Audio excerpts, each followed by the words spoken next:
Hello বন্ধুরা, আজকে আবার একটা ভিডিও নিয়ে হাজির হয়েছি। তো আজকে করেছি ইলেকট্রিক কেটলিতে খিচড়ি। আর এই যে ইলেকট্রিক কেটলিগুলো এখন কিন্তু খুব কাজের, কেন কোথাও বাচ্চা নিয়ে ঘুরতে গেলে বাচ্চাদের খাবারের আমরা সমস্যায় পড়ি। সেক্ষেত্রে ইলেকট্রিক কেটলিগুলো যদি থাকে তাহলে আপনারা সহজেই করে নিতে পারবেন। আর যারা ব্যাচেলার তারাও এই ইলেকট্রিক কেটলিগুলো খাবার তৈরি করতে পারবেন। তো কীভাবে করবেন এই ইলেকট্রিক কেটলিগুলোতে খাবার সেটাই দেখেছি। তাই আমি খিচড়ি রান্না করে দেখাচ্ছি। তো এরকম ইলেকট্রিক কেটলিটা আমি কিনেছি। উপরে এরকম একটা জালির টাইপের বাটি আছে, আর ভিতরটা দেখতে পাচ্ছেন স্টিলের। তো করতে খুব সুবিধা। আর এরকম একটা তার দিয়েছে যেটাতে চার্জ হবে। তো আমি এরপর তারটা লাগিয়ে দেব কেটলির মধ্যে।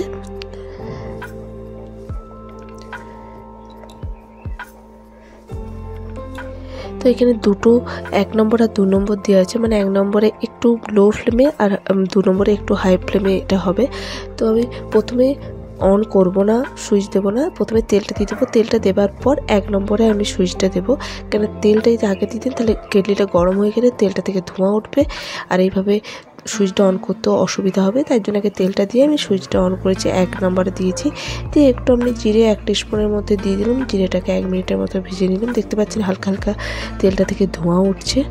প্রথমে হাই ফ্লেমে দেবে করবেন না, তাহলে আমরা করে উঠতে পারবেন না, হয়তো কেটলির নিচটা পুড়ে যেতে পারে। তো একে দিয়ে করবেন। তো আমি এখানে কিছু সবজি নিয়েছি, গাজর নিয়েছি, মূলো, বিনস, ক্যাপসিকাম এরকম, আর একটা কাঁচা লঙ্কা দিয়েছি যেহেতু বাচ্চা খাবে বলে। দিয়ে হালকা করে সবজিগুলো আগে ভেজে নেব। সবজিগুলোকে আমি ঢাকা দিয়ে দেবো। ঢাকা দিয়ে সবজিগুলোকে ভাজবো। আর এখানে আমি নিয়েছি মসুর ডাল, মুগ ডাল আর কিছুটা চাল। এগুলোকে যেমন নর্মাল যে চাল হয় সেগুলোকে ভালো করে ধুয়ে নেবো। অন্যদিকে ঢাকাটা উঠিয়ে দেখবো সবজিগুলো একটু ভাজা হয়ে গেছে। এরপর এতে অ্যাড করব কিছু মশলা। যেমন এখানে দিয়েছি আমি 1 চামচের মতো আদা গ্রেট করে দিয়েছি। কিছু গুঁড়ো মশলা দেবো, যেমন জিরে গুঁড়ো, ধনে গুঁড়ো, কাশ্মীরি চিলি পাউডার, হলুদের গুঁড়ো আর গুড় পাউডার।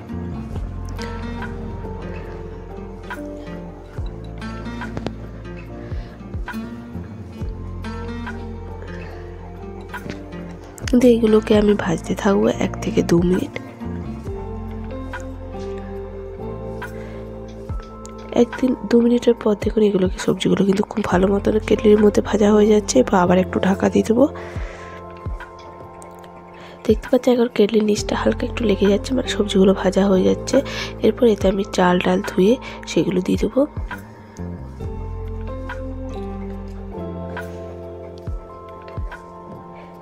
দিয়ে এগুলোকেও ভালো করে ভেজে নেব, চাল ডালগুলো সবজির সাথে।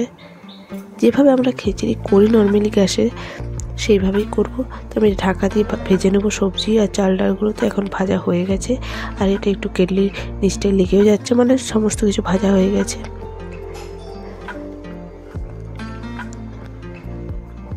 এরপর এতে অ্যাড করে দেবো বেশ কিছুটা জল।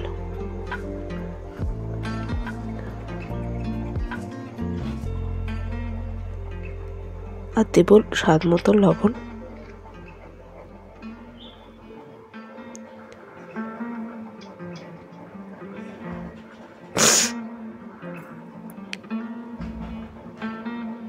এরপর এটাকে আমি ঢাকা দিয়ে দেবো, আর মাঝে মাঝে একটু চেক করব। তো এখন দেখতে পাচ্ছেন ফুটছে।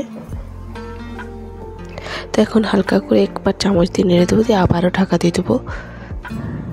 এখন ফ্লেমটা একটু হাই করে দেবো যাতে তাড়াতাড়ি ফুটে যায়। তো এখন অনেকটা তাড়াতাড়ি ফুটে আসছে দেখতেই পাচ্ছেন। তো আরেকবার চামচ দিয়ে নেড়ে দেবো খিচুড়িটা যাতে নিচে লেগে না যায়। আবার একটু জল দিয়ে দেবো, কেন একেবারে পুরো জলটা দিইনি।